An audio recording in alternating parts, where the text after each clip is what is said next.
If you want to use live caption during a call on Google Pixel 10, first we need to enable live caption. So we can press volume up or down in order to open the volume panel over here. We can tap on these three dots that we have at the bottom of this panel, and we can make sure that live caption is enabled.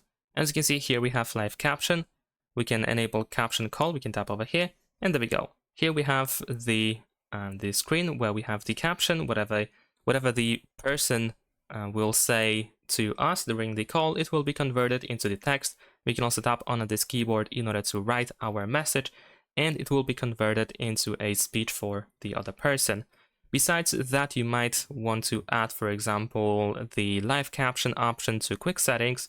So if you go over here, in my case, I have it already added, so I can enable and disable live caption like this.